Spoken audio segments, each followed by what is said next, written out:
Carta aos Hebreus, capítulo 1. Jesus Cristo, a perfeita revelação de Deus. Antigamente, por meio dos profetas, Deus falou muitas vezes e de muitas maneiras aos nossos antepassados. Mas nestes últimos tempos, Ele nos falou por meio do Seu Filho.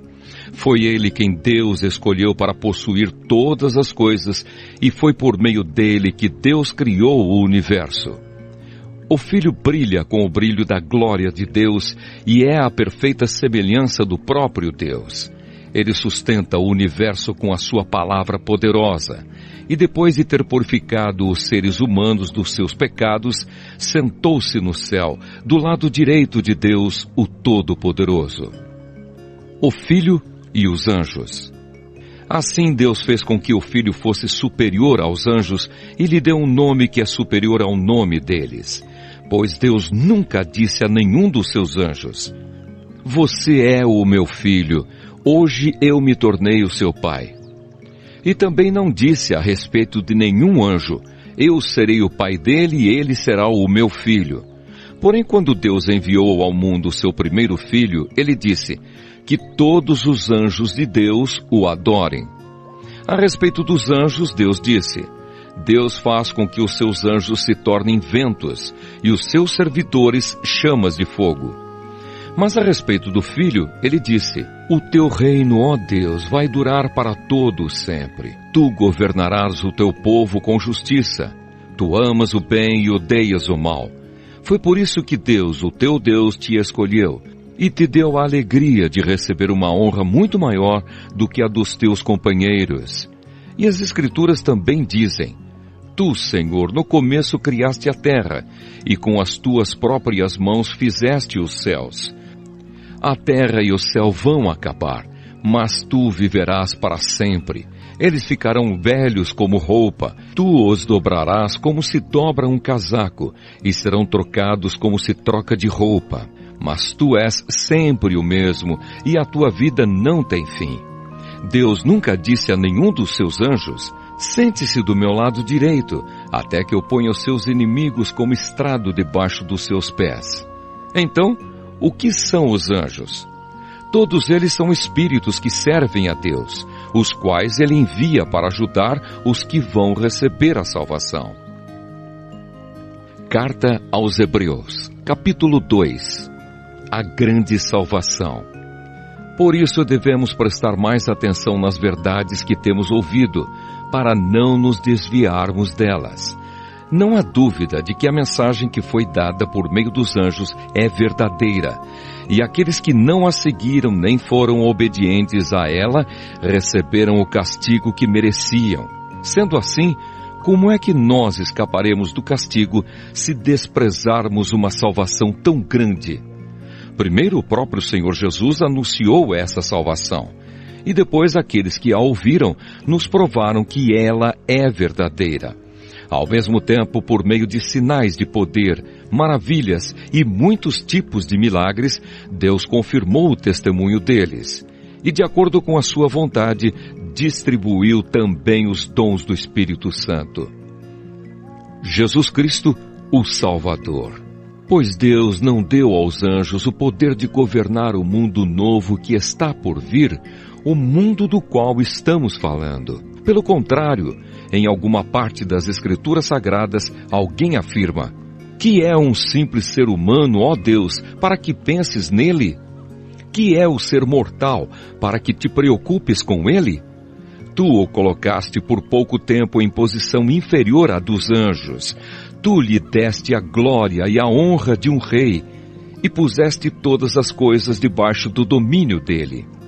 Quando se diz que Deus pôs todas as coisas debaixo do domínio dele, isso quer dizer que nada ficou de fora. Porém, não vemos o ser humano governando hoje todas as coisas, mas nós vemos Jesus fazendo isso. Por um pouco de tempo, ele foi colocado em posição inferior à dos anjos, para que, pela graça de Deus, ele morresse por todas as pessoas. Agora nós o vemos coroado de glória e de honra por causa da morte que ele sofreu. Pois Deus, que cria e sustenta todas as coisas, fez o que era apropriado e tornou Jesus perfeito por meio do sofrimento. Deus fez isso a fim de que muitos, isto é, os seus filhos, tomassem parte na glória de Jesus. Pois é Jesus quem os guia para a salvação. Jesus purifica as pessoas dos seus pecados e todos, tanto ele como os que são purificados, têm o mesmo Pai. É por isso que Jesus não se envergonha de chamá-los de irmãos. Como ele diz: ó Deus, eu falarei a respeito de ti aos meus irmãos e te louvarei na reunião do povo. Diz também: eu confiarei nele, e diz ainda: aqui estou eu com os filhos que Deus me deu. Os filhos, como ele os chama, são pessoas de carne e sangue. E por isso o próprio Jesus se tornou igual a eles, tomando parte na natureza humana deles. Ele fez isso para que, por meio da sua morte, pudesse destruir o diabo, que tem poder sobre a morte. E também para libertar os que foram escravos toda a sua vida por causa do medo da morte. É claro que ele não veio para ajudar os anjos. Em vez disso, como dizem as Escrituras, ele ajuda os descendentes de Abraão. Isso quer dizer que foi preciso que Jesus se tornasse em tudo igual aos seus irmãos, a fim de ser o grande sacerdote deles, bondoso e fiel no seu serviço a Deus, para que os pecados do povo fossem perdoados. E agora Jesus pode ajudar os que são tentados, pois ele mesmo foi tentado e sofreu. Carta aos Hebreus, capítulo 3. Jesus e Moisés. Meus irmãos na fé, vocês que também foram chamados por Deus, olhem para Jesus, que Deus enviou para ser o grande sacerdote da fé que professamos. Pois ele foi fiel a Deus, que o escolheu para esse serviço, assim como Moisés foi fiel no seu trabalho em toda a casa de Deus. Assim como a pessoa que constrói uma casa é mais importante do que a casa, assim também Jesus é mais importante do que Moisés.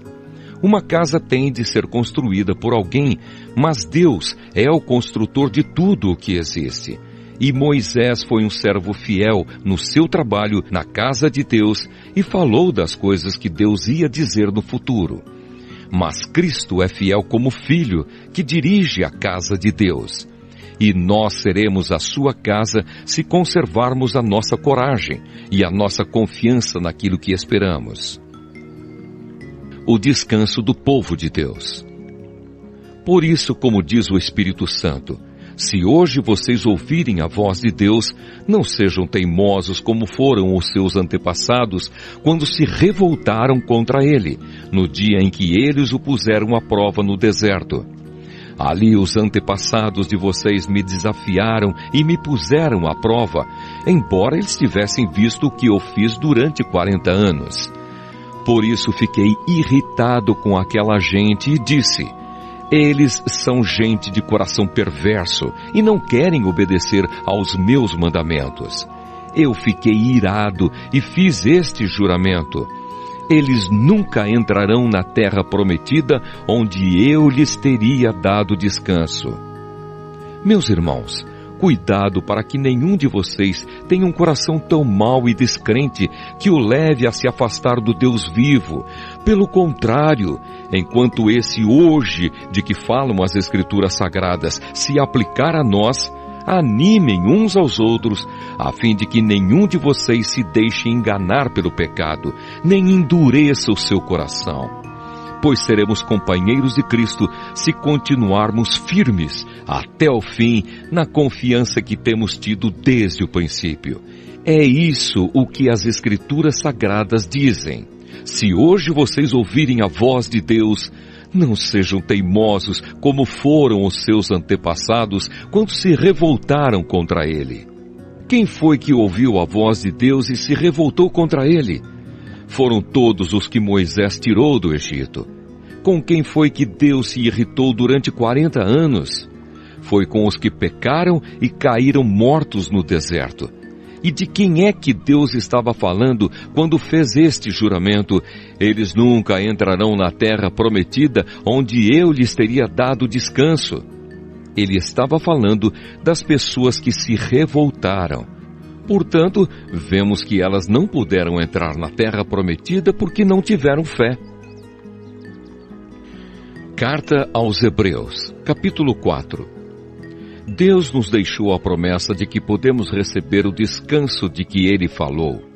Portanto, tenhamos muito cuidado para que Deus não julgue que algum de vocês tenha falhado, deixando assim de receber esse descanso.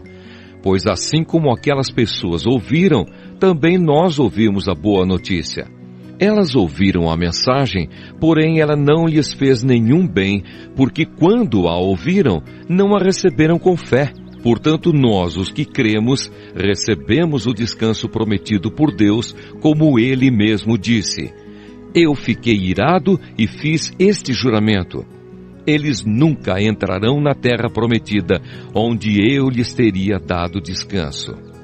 Ele disse isso, embora o seu trabalho já estivesse terminado desde o tempo em que havia criado o mundo.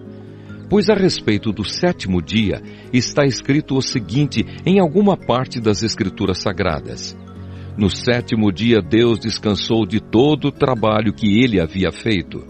E o mesmo assunto é repetido: Eles nunca entrarão na terra prometida, onde eu lhes teria dado descanso. Aqueles que foram os primeiros a ouvir a boa notícia não tiveram fé, e por isso não receberam esse descanso. Portanto, há outros que vão recebê-lo. A prova disso é que Deus marca outro dia chamado hoje. Ele falou disso muitos anos depois, por meio de Davi, no trecho das Escrituras já citado. Se hoje vocês ouvirem a voz de Deus, não sejam teimosos. Se Josué tivesse dado ao povo esse descanso, Deus não teria falado mais tarde a respeito de outro dia. Assim ainda fica para o povo de Deus um descanso, como o descanso de Deus no sétimo dia. Porque quem receber o descanso que Deus prometeu, vai descansar de todos os seus trabalhos, assim como Deus descansou dos trabalhos dele. Portanto, façamos tudo para receber esse descanso, e assim nenhum de nós deixará de recebê-lo, como aconteceu com aquelas pessoas, por terem se revoltado. Pois a palavra de Deus é viva e poderosa e corta mais do que qualquer espada afiada dos dois lados. Ela vai até o lugar mais fundo da alma e do espírito, vai até o íntimo das pessoas e julga os desejos e pensamentos do coração delas. Não há nada que se possa esconder de Deus. Em toda a criação, tudo está descoberto e aberto diante dos seus olhos, e é a Ele que todos nós teremos de prestar contas. Cristo, o grande sacerdote eterno. Portanto, fiquemos firmes na fé que anunciamos, pois temos um grande sacerdote poderoso, Jesus, o Filho de Deus, o qual entrou na própria presença de Deus. O nosso grande sacerdote não é como aqueles que não são capazes de compreender as nossas fraquezas. Pelo contrário, temos um grande sacerdote que foi tentado do mesmo modo que nós, mas não pecou. Por isso tenhamos confiança e cheguemos perto do trono divino, onde está a graça de Deus. Ali receberemos misericórdia e encontraremos graça sempre que precisarmos de ajuda. Carta aos Hebreus, capítulo 5. Cada grande sacerdote é escolhido entre os homens e nomeado para servir a Deus em favor do povo, apresentando a Deus ofertas e sacrifícios pelos pecados. Como ele próprio tem as suas fraquezas, pode ter paciência com os ignorantes e com os que cometem erros. E porque ele mesmo é fraco, precisa oferecer sacrifícios não somente pelos pecados do povo, mas também pelos seus próprios pecados. Ninguém escolhe para si mesmo a honra de ser grande sacerdote. É somente pela vontade de Deus que um homem é chamado para ser grande sacerdote, como aconteceu com Arão. Assim também Cristo não tomou para si mesmo a honra de ser grande sacerdote. Foi Deus quem lhe deu essa honra, pois lhe disse: você é o meu filho, hoje eu me tornei o seu pai. Em outro lugar das Escrituras Sagradas, ele também disse: você será sacerdote para sempre, na ordem do sacerdócio de Melquisedeque. Durante a sua vida aqui na terra, Cristo em voz alta e com lágrimas, fez orações e súplicas a Deus que o podia salvar da morte. E as suas orações foram atendidas porque ele era dedicado a Deus. Embora fosse o Filho de Deus, ele aprendeu, por meio dos seus sofrimentos, a ser obediente. E depois de ser aperfeiçoado, ele se tornou a fonte da salvação eterna para todos os que lhe obedecem. E Deus o nomeou grande sacerdote na ordem do sacerdócio de Melquisedeque. O perigo de abandonar a fé. Temos muito que dizer a respeito desse assunto, mas porque vocês custam a entender as coisas, é difícil explicá-las. Depois de tanto tempo, vocês já deviam ser mestres, mas ainda precisam de alguém que lhes ensine as primeiras lições dos ensinamentos de Deus. Em vez de alimento sólido, vocês ainda precisam de leite. E quem precisa de leite ainda é criança e não tem nenhuma experiência para saber o que está certo ou errado. Porém, a comida dos adultos é sólida, pois eles, pela prática, sabem a diferença entre o que é bom e o que é mau. Carta aos Hebreus, capítulo 6. Assim vamos em frente, a fim de chegarmos ao ensinamento de adultos, deixando para trás as primeiras lições da mensagem de Cristo. Nós não vamos colocar de novo as bases dessa mensagem, isto é, a necessidade de abandonar uma vida inútil e de crer em Deus.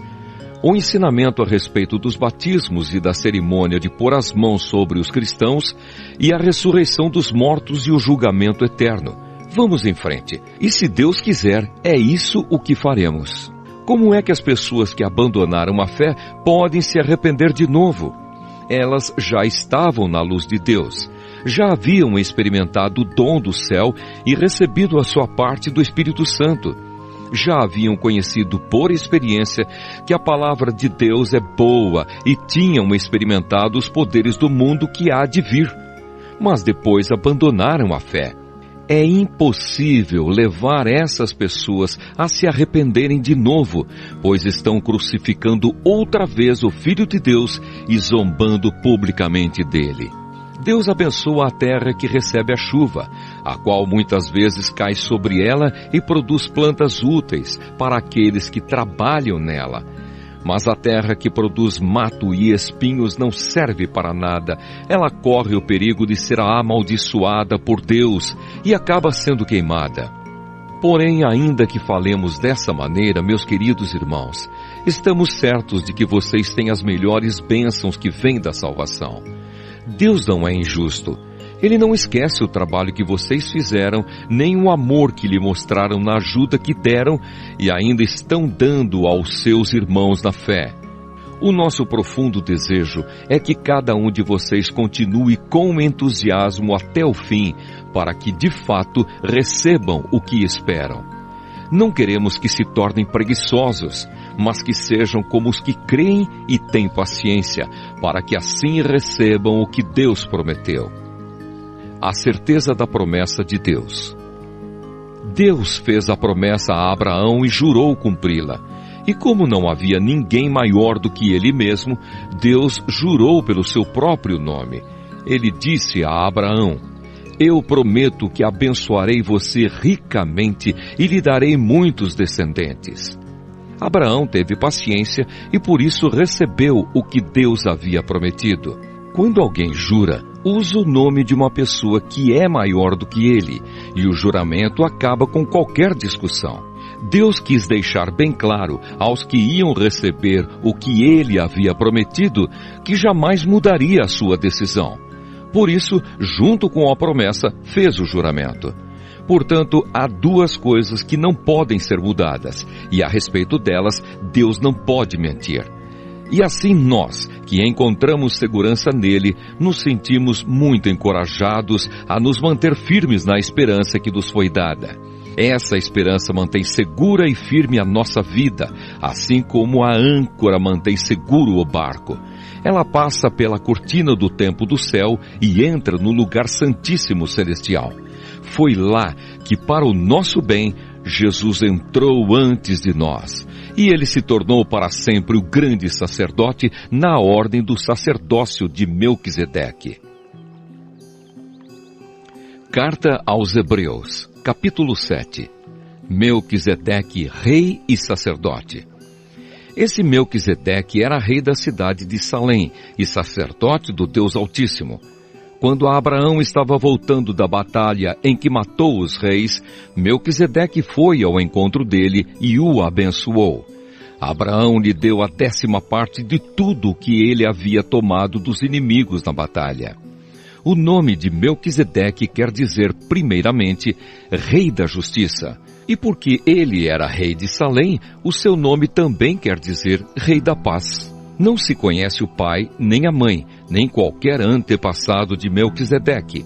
E também não se sabe nada sobre o seu nascimento ou sobre a sua morte.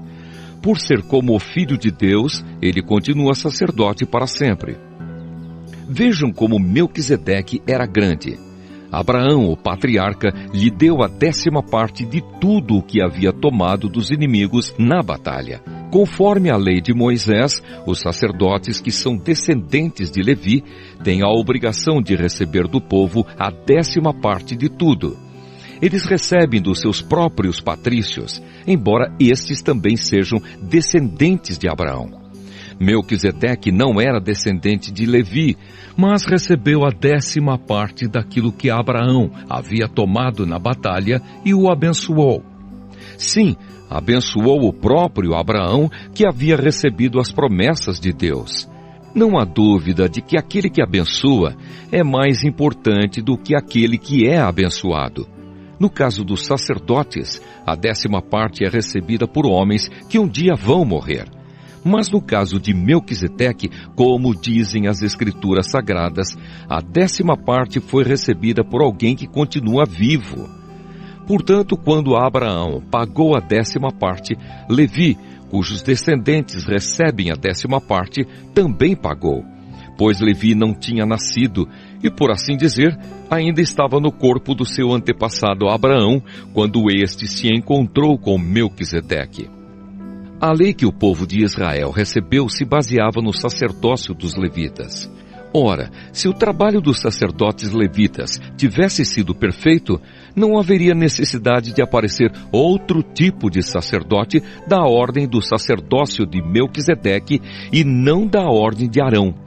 Pois quando se muda o sacerdócio, a lei também precisa ser mudada. E o nosso Senhor Jesus, a respeito de quem são ditas essas coisas, pertencia a outra tribo. E nenhum membro dessa tribo jamais serviu como sacerdote.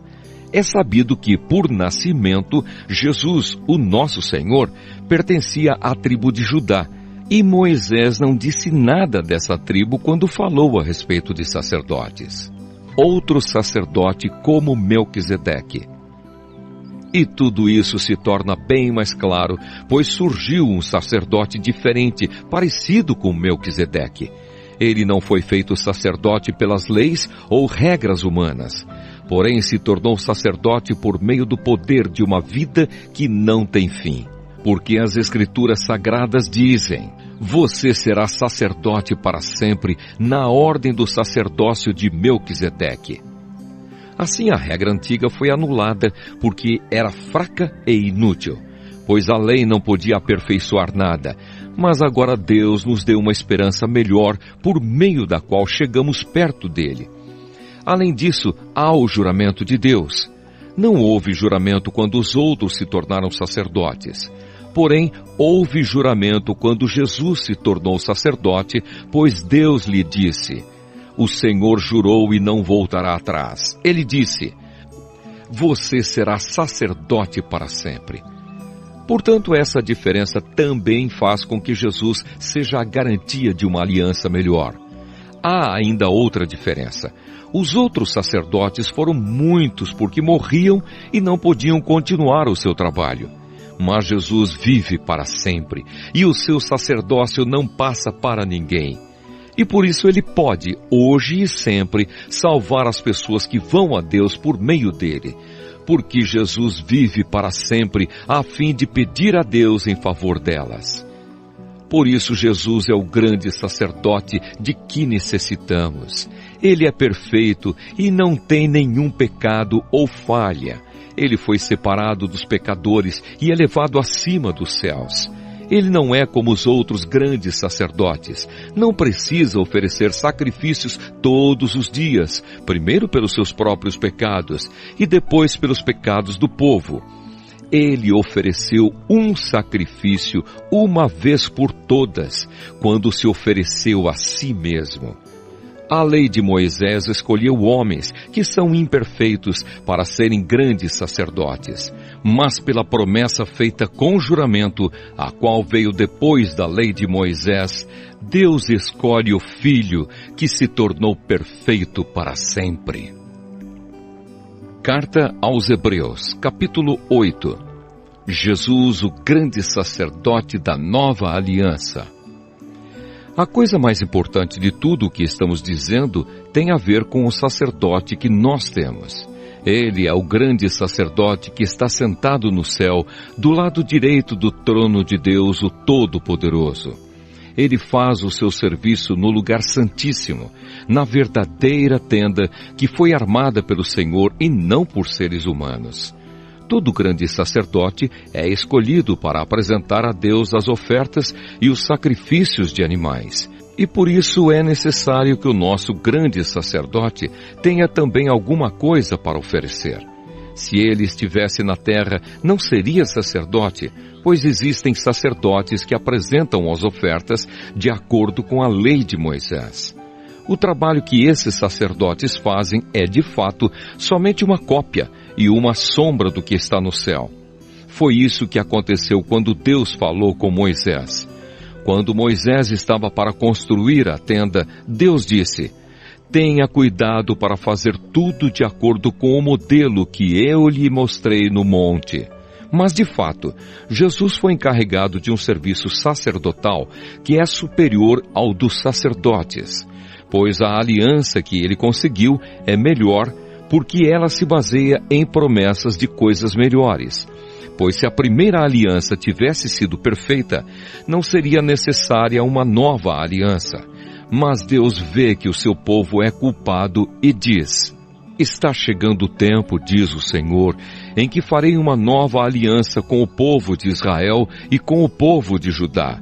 Essa aliança não será como aquela que eu fiz com os antepassados deles, no dia em que os peguei pela mão e os tirei da terra do Egito.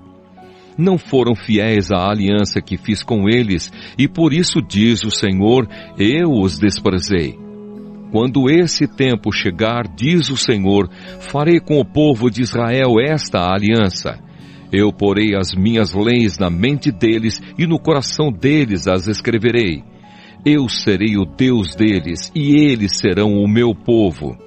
Ninguém vai precisar ensinar o seu patrício nem o seu parente, dizendo: procure conhecer o Senhor, porque todos me conhecerão, tanto as pessoas mais humildes como as mais importantes, pois eu perdoarei os seus pecados e nunca mais lembrarei das suas maldades." E quando Deus fala da nova aliança, é porque ele já tornou velha a primeira, e o que está ficando velho e gasto vai desaparecer logo.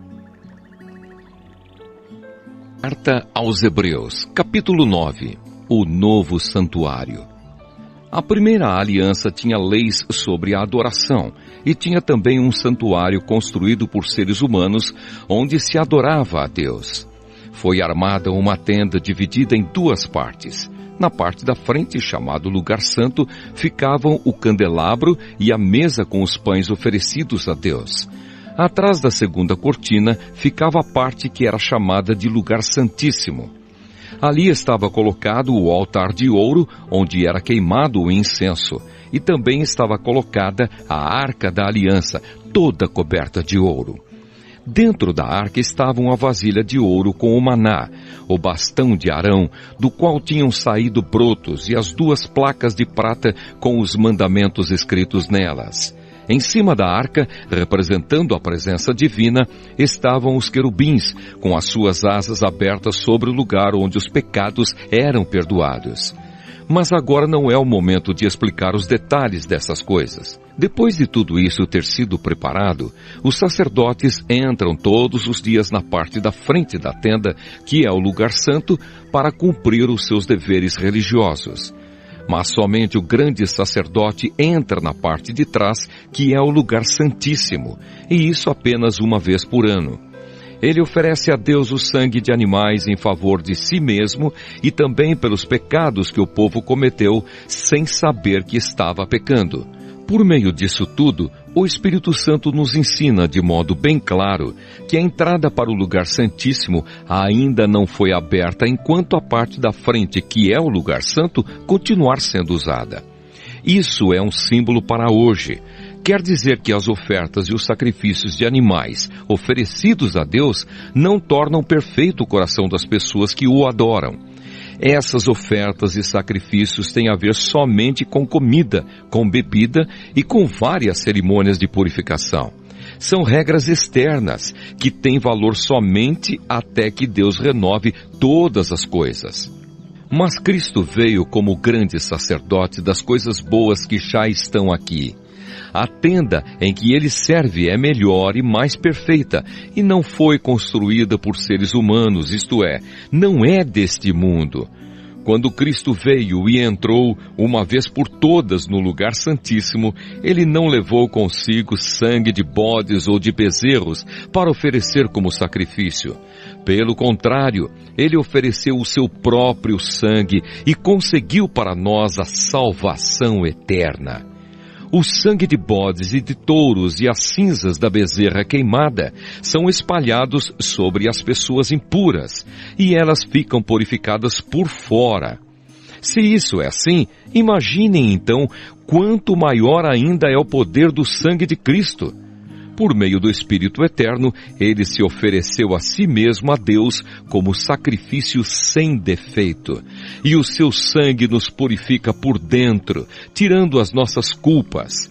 Assim podemos servir ao Deus vivo, pois já não praticamos cerimônias que não valem nada. A morte de Cristo e a nova aliança. Portanto, é Cristo quem consegue fazer uma nova aliança, para que os que foram chamados por Deus possam receber as bênçãos eternas que o próprio Deus prometeu. Isso pode ser feito porque houve uma morte que livrou as pessoas dos pecados que praticaram enquanto a primeira aliança estava em vigor. Onde há um testamento, é necessário provar que a pessoa que o fez já morreu, pois o testamento não vale nada enquanto estiver vivo quem o fez. Só depois da morte dessa pessoa é que o testamento tem valor. É por isso que a primeira aliança entrou em vigor somente com o uso do sangue de animais. Em primeiro lugar, Moisés anunciou ao povo todos os mandamentos conforme estavam na lei. Depois pegou o sangue dos bezerros e dos bodes, misturou com água e borrifou o livro da lei e todo o povo usando lã tingida de vermelho e hisopo. Então disse: Este é o sangue que sela a aliança que Deus mandou vocês obedecerem. Da mesma forma, Moisés também borrifou sangue sobre a tenda e sobre todos os objetos usados na adoração. De fato, de acordo com a lei, quase tudo é purificado com sangue, e não havendo derramamento de sangue, não há perdão de pecados. O sacrifício de Cristo tira os pecados. Essas coisas que eram cópias das realidades celestiais deviam ser purificadas desse modo, mas as próprias coisas celestiais exigem sacrifícios bem melhores. Cristo não entrou no lugar santo feito por seres humanos, que é a cópia do verdadeiro lugar. Ele entrou no próprio céu, onde agora aparece na presença de Deus para pedir em nosso favor. O grande sacerdote entra todos os anos no lugar santíssimo, levando consigo o sangue de um animal. Porém, Cristo não entrou para se oferecer muitas vezes. Se fosse assim, ele teria de sofrer muitas vezes desde a criação do mundo. Pelo contrário, uma vez por todas, ele apareceu agora, quando os tempos estão chegando ao fim, para tirar os pecados por meio do sacrifício de si mesmo. Cada pessoa tem de morrer uma vez só e depois ser julgada por Deus. Assim também Cristo foi oferecido uma só vez em sacrifício para tirar os pecados de muitas pessoas. Depois, ele aparecerá pela segunda vez, não para tirar pecados, mas para salvar as pessoas que estão esperando por ele. Carta aos Hebreus, capítulo 10. A lei dada por Moisés não é modelo completo e fiel das coisas verdadeiras. É apenas uma sombra das coisas boas que estão para vir. Os mesmos sacrifícios são oferecidos sempre, ano após ano. Portanto, como pode a lei, por meio desses sacrifícios, aperfeiçoar as pessoas que chegam perto de Deus? Se as pessoas que adoram a Deus tivessem sido purificadas dos seus pecados, não se sentiriam mais culpadas de nenhum pecado e todos os sacrifícios terminariam. Em vez disso, esses sacrifícios realizados ano após ano servem para fazer com que as pessoas lembrem dos seus pecados, pois o sangue de touros e de bodes não pode de modo nenhum tirar os pecados de ninguém. Por isso Cristo, ao entrar no mundo, disse: Tu, ó Deus, não queres animais oferecidos em sacrifícios, nem ofertas de cereais, mas preparaste um corpo para mim. Não te agradam as ofertas de animais queimados inteiros no altar, nem os sacrifícios oferecidos para tirar pecados. Então eu disse: Estou aqui, ó Deus, venho fazer a tua vontade, assim como está escrito a meu respeito no livro da lei. Primeiro ele disse: Tu não queres sacrifícios ou ofertas de animais, e não te agradam as ofertas dos animais queimados inteiros no altar, nem os sacrifícios oferecidos para tirar pecados. Ele disse isso, embora todos os sacrifícios sejam oferecidos de acordo com a lei. Depois ele disse: Estou aqui, ó Deus, para fazer a tua vontade.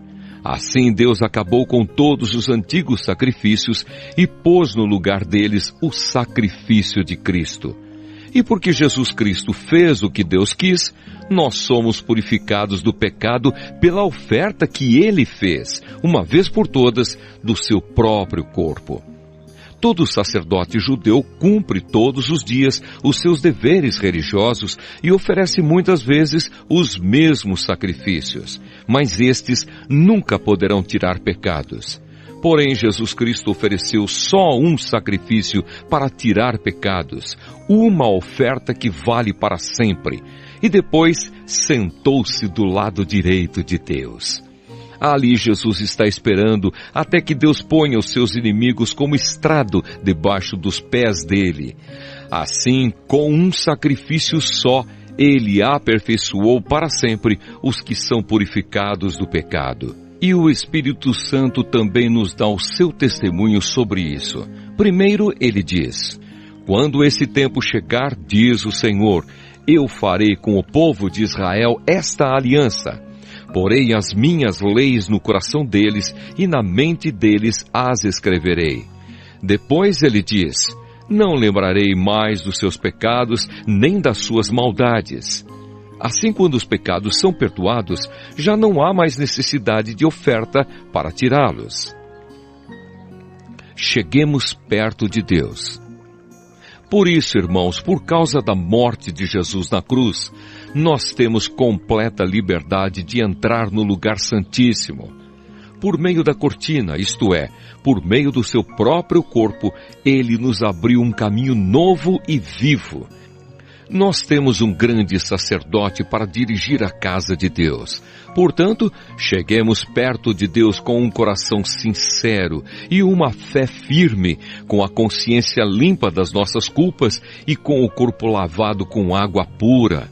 Guardemos firmemente a esperança da fé que professamos, pois podemos confiar que Deus cumprirá as suas promessas.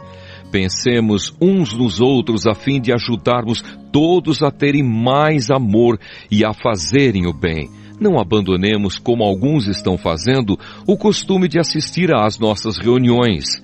Pelo contrário, animemos uns aos outros, e ainda mais agora que vocês veem que o dia está chegando. Pois se continuarmos a pecar de propósito, depois de conhecer a verdade, já não há mais sacrifício que possa tirar os nossos pecados. Pelo contrário, resta apenas o medo do que acontecerá, medo do julgamento e do fogo violento que destruirá os que são contra Deus.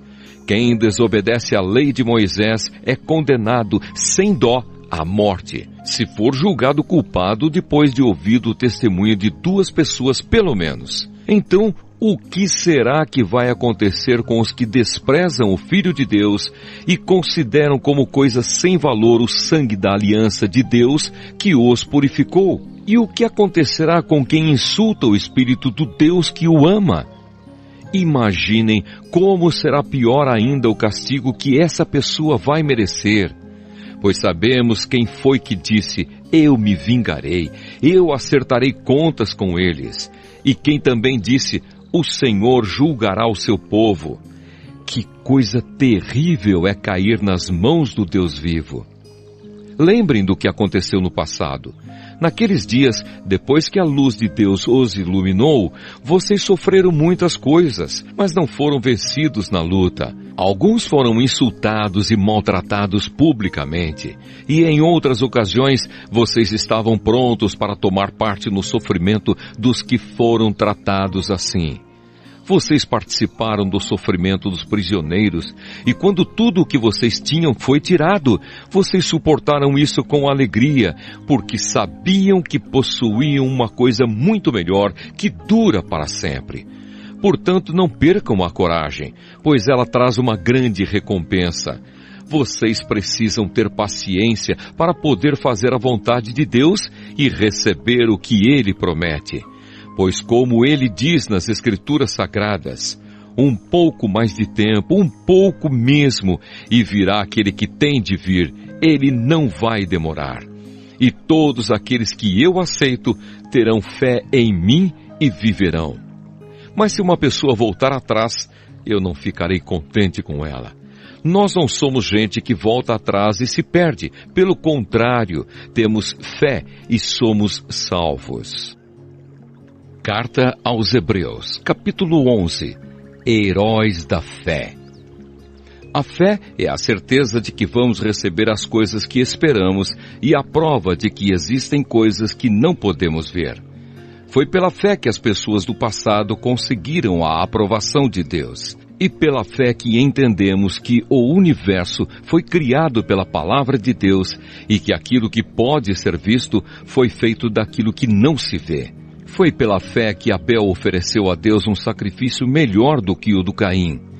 Pela fé ele conseguiu a aprovação de Deus como homem correto, tendo o próprio Deus aprovado as suas ofertas. Por meio da sua fé, Abel mesmo depois de morto ainda fala. Foi pela fé que Enoque escapou da morte. Ele foi levado para Deus e ninguém o encontrou, porque Deus mesmo o havia levado. As Escrituras Sagradas dizem que antes disso ele já havia agradado a Deus. Sem fé ninguém pode agradar a Deus, porque quem vai a Ele precisa crer que Ele existe e que recompensa os que procuram conhecê-lo melhor. Foi pela fé que Noé ouviu os avisos de Deus sobre as coisas que iam acontecer e que não podiam ser vistas. Noé obedeceu a Deus e construiu uma barca em que ele e a sua família foram salvos. Assim Noé condenou o mundo e recebeu de Deus a aprovação que vem por meio da fé. Foi pela fé que Abraão, ao ser chamado por Deus, obedeceu e saiu para uma terra que Deus lhe prometeu dar. Ele deixou o seu próprio país sem saber para onde ia. Pela fé ele morou como estrangeiro na terra que Deus lhe havia prometido. Viveu em barracas com Isaque e Jacó, que também receberam a mesma promessa de Deus. porque Abraão esperava a cidade que Deus planejou e construiu, a cidade que tem alicerces que não podem ser destruídos. Foi pela fé que Abraão se tornou pai, embora fosse velho demais e a própria Sara não pudesse ter filhos.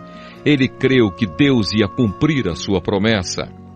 Assim, de um só homem, que estava praticamente morto, nasceram tantos descendentes como as estrelas do céu, tão numerosos como os grãos de areia da praia do mar. Todos esses morreram cheios de fé. Não receberam as coisas que Deus tinha prometido, mas as viram de longe e ficaram contentes por causa delas. E declararam que eram estrangeiros e refugiados, de passagem por este mundo. E aqueles que dizem isso mostram bem claro que estão procurando uma pátria para si mesmos. Não ficaram pensando em voltar para a terra de onde tinham saído. Se quisessem, teriam a oportunidade de voltar. Mas, pelo contrário, estavam procurando uma pátria melhor, a pátria celestial. E Deus não se envergonha de ser chamado de o Deus deles, porque Ele mesmo preparou uma cidade para eles.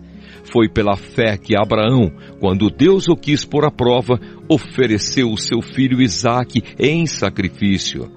Deus tinha prometido muitos descendentes a Abraão, mas mesmo assim ele estava pronto para oferecer o seu único filho em sacrifício. Deus lhe tinha dito, por meio de Isaque é que você terá descendentes. Abraão reconhecia que Deus era capaz de ressuscitar Isaque, e por assim dizer, Abraão tornou a receber da morte o seu filho Isaque. Foi pela fé que Isaque prometeu bênçãos para o futuro a Jacó e a Esaú. Foi pela fé que Jacó, pouco antes de morrer, abençoou os filhos de José. Ele se apoiou na sua bengala e adorou a Deus. Foi pela fé que José, quando estava para morrer, falou da saída dos israelitas do Egito e deu ordens sobre o que deveria ser feito com o seu corpo. Foi pela fé que os pais de Moisés, quando ele nasceu, o esconderam durante 3 meses. Eles viram que o menino era bonito e não tiveram medo de desobedecer a ordem do rei. Foi pela fé que Moisés, quando já era adulto, não quis ser chamado de filho da filha de Faraó. Ele preferiu sofrer com o povo de Deus em vez de gozar por pouco tempo os prazeres do pecado. Ele achou que era muito melhor sofrer o desprezo por causa do Messias do que possuir todos os tesouros do Egito.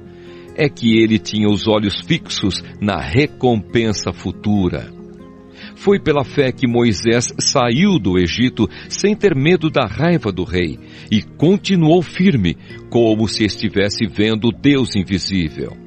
Pela fé, Moisés começou o costume de celebrar a Páscoa e mandou marcar com sangue as portas das casas dos israelitas, para que o anjo da morte não matasse os filhos mais velhos deles. Foi pela fé que os israelitas atravessaram o Mar Vermelho como se fosse terra seca, e quando os egípcios tentaram atravessar, o mar os engoliu. Foi pela fé que caíram as muralhas de Jericó, depois que os israelitas marcharam em volta delas durante 7 dias. Foi pela fé que Raabe, a prostituta, não morreu com os que tinham desobedecido a Deus, pois ela havia recebido bem os espiões israelitas. O que mais posso dizer? O tempo é pouco para falar de Gideão, de Baraque, de Sansão, de Jefté, de Davi, de Samuel e dos profetas. Pela fé, eles lutaram contra nações inteiras e venceram. Fizeram o que era correto e receberam o que Deus lhes havia prometido. Fecharam a boca de leões, apagaram incêndios terríveis e escaparam de serem mortos à espada. Eram fracos, mas se tornaram fortes. Foram poderosos na guerra e venceram exércitos estrangeiros. Pela fé, mulheres receberam de volta os seus mortos que ressuscitaram. Outros foram torturados até a morte. Eles recusaram ser postos em liberdade a fim de ressuscitar para uma vida melhor. Alguns foram insultados e surrados, e outros acorrentados e jogados na cadeia. outros foram mortos a pedradas, outros cerrados pelo meio, e outros mortos à espada. Andaram de um lado para outro vestidos de peles de ovelhas e de cabras. Eram pobres, perseguidos e maltratados. Andaram como refugiados pelos desertos e montes, vivendo em cavernas e em buracos na terra. O mundo não era digno deles. Porque creram, todas essas pessoas foram aprovadas por Deus, mas não receberam o que Ele havia prometido. Pois Deus tinha preparado um plano ainda melhor para nós, a fim de que, somente conosco, elas fossem aperfeiçoadas. Carta aos Hebreus, capítulo 12. Deus, o nosso Pai. Assim nós temos essa grande multidão de testemunhas ao nosso redor. Portanto, deixemos de lado tudo o que nos atrapalha e o pecado que se agarra firmemente em nós e continuemos a correr, sem desanimar, a corrida marcada para nós. Conservemos os nossos olhos fixos em Jesus, pois é por meio dele que a nossa fé começa e é ele quem a aperfeiçoa. Ele não deixou que a cruz fizesse com que ele desistisse. Pelo contrário, por causa da alegria que lhe foi prometida, ele não se importou com a humilhação de morrer na cruz e agora está sentado do lado direito do trono de Deus. Pense no sofrimento dele e como suportou com paciência o ódio dos pecadores. Assim vocês não desanimem, nem desistam, porque na luta contra o pecado, vocês ainda não tiveram de combater até a morte. Será que vocês já esqueceram as palavras de encorajamento que Deus lhes disse, como se vocês fossem filhos dele? Pois ele disse: preste atenção, meu filho, quando o Senhor o castiga, e não se desanime quando ele o repreende, pois o Senhor corrige quem ele ama e castiga quem ele aceita como filho. Suportem o sofrimento com paciência, como se fosse um castigo dado por um pai, pois o sofrimento de vocês mostra que Deus os está tratando como seus filhos. Será que existe algum filho que nunca foi corrigido pelo pai? Se vocês não são corrigidos como acontece com todos os filhos de Deus, então não são filhos de verdade, mas filhos ilegítimos. No caso dos nossos pais humanos, eles nos corrigiam e nós os respeitávamos. Então devemos obedecer muito mais ainda ao nosso Pai Celestial e assim viveremos.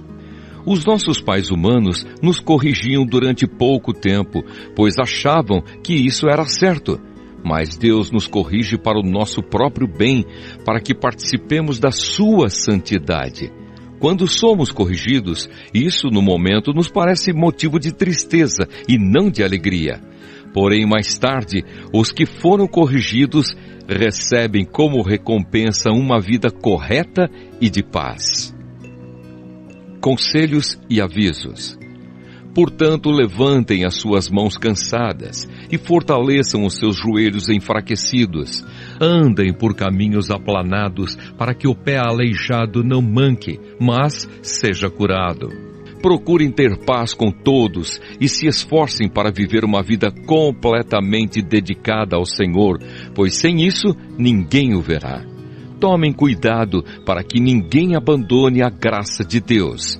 Cuidado para que ninguém se torne como uma planta amarga que cresce e prejudica muita gente com o seu veneno. E tomem cuidado também para que ninguém se torne imoral ou perca o respeito pelas coisas sagradas, como Esaú, que por causa de um prato de comida vendeu os seus direitos de filho mais velho. Como vocês sabem, depois ele quis receber a bênção do seu pai, mas foi rejeitado porque não encontrou modo de mudar o que havia feito, embora procurasse fazer isso até mesmo com lágrimas. Vocês não foram como o povo de Israel. Vocês não chegaram perto de alguma coisa que se pode tocar, como o Monte Sinai, com o seu fogo destruidor, a escuridão e as trevas, a tempestade, o barulho de trombeta e o som de uma voz. Quando os israelitas ouviram a voz, pediram que ela não dissesse mais nada, pois eles não podiam suportar a ordem que dizia: até um animal, se tocar o monte, deverá ser morto a pedradas. O que estavam vendo era tão terrível que Moisés disse: estou tremendo de medo. Pelo contrário, vocês chegaram ao Monte Sião e à cidade do Deus vivo, a Jerusalém celestial com os seus milhares de anjos. Vocês chegaram à reunião alegre dos filhos mais velhos de Deus, isto é, daqueles que têm o nome deles escrito no céu. Vocês chegaram até Deus, que é o juiz de todos, e chegaram também aos espíritos dos que são corretos e que foram aperfeiçoados. Vocês chegaram até Jesus, que fez a nova aliança e que borrifou o sangue que fala de coisas muito melhores do que o sangue de Abel. Portanto, tenham cuidado e não recusem ouvir aquele que fala. Aqueles que recusaram ouvir a pessoa que entregou a mensagem divina na terra não puderam escapar. Por isso, muito menos escaparemos nós, se rejeitarmos aquele que lá do céu nos fala. Naquele tempo, a voz de Deus fez com que a terra estremecesse, mas agora ele prometeu isto: mais uma vez farei com que trema não somente a terra, mas também o céu. As palavras mais uma vez mostram bem que as coisas criadas serão abaladas e mudadas, para que as que não podem ser abaladas continuem como estão. Por isso sejamos agradecidos, pois já recebemos um reino que não pode ser abalado. Sejamos agradecidos e adoremos a Deus de um modo que o agrade, com respeito e temor, porque na verdade o nosso Deus é um fogo destruidor. Carta aos Hebreus, capítulo 13. Como agradar a Deus? Continuem a amar uns aos outros como irmãos em Cristo. Não deixem de receber bem aqueles que vêm à casa de vocês, pois alguns que foram hospitaleiros receberam anjos sem saber. Lembrem dos presos, como se vocês estivessem na cadeia com eles. Lembrem dos que sofrem, como se vocês estivessem sofrendo com eles. Que o casamento seja respeitado por todos e que os maridos e as esposas sejam fiéis um ao outro. Deus julgará os imorais e os que cometem adultério. Não se deixem dominar pelo amor ao dinheiro e fiquem satisfeitos com o que vocês têm. Pois Deus disse: eu nunca os deixarei e jamais os abandonarei. Portanto, sejamos corajosos e afirmemos: o Senhor é quem me ajuda e eu não tenho medo. Que mal pode alguém me fazer? Lembrem dos seus primeiros líderes espirituais que anunciaram a mensagem de Deus a vocês. Pensem como eles viveram e morreram e imitem a fé que eles tinham. Jesus Cristo é o mesmo, ontem, hoje e sempre. Não se deixem levar por ensinamentos diferentes e estranhos, que tiram vocês do caminho certo. É bom sermos espiritualmente fortes por meio da graça de Deus e não por meio da obediência a regras sobre alimentos, pois os que obedecem a essas regras não têm sido ajudados por elas. Os sacerdotes que servem no templo não têm o direito de comer do sacrifício que é oferecido sobre o nosso altar. O grande sacerdote leva o sangue de animais para dentro do lugar santíssimo, a fim de oferecê-lo como sacrifício pelos pecados. Mas os corpos dos animais são queimados fora do acampamento.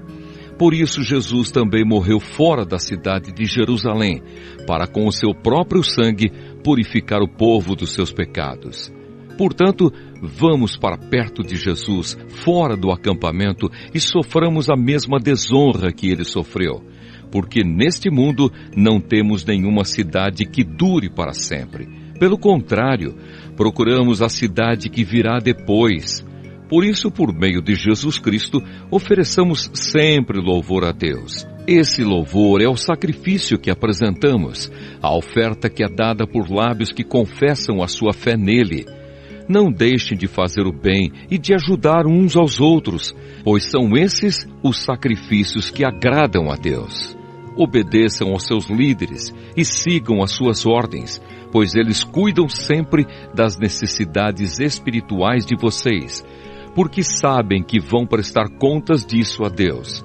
Se vocês obedecerem, eles farão o trabalho com alegria, mas se vocês não obedecerem, eles trabalharão com tristeza, e isso não ajudará vocês em nada.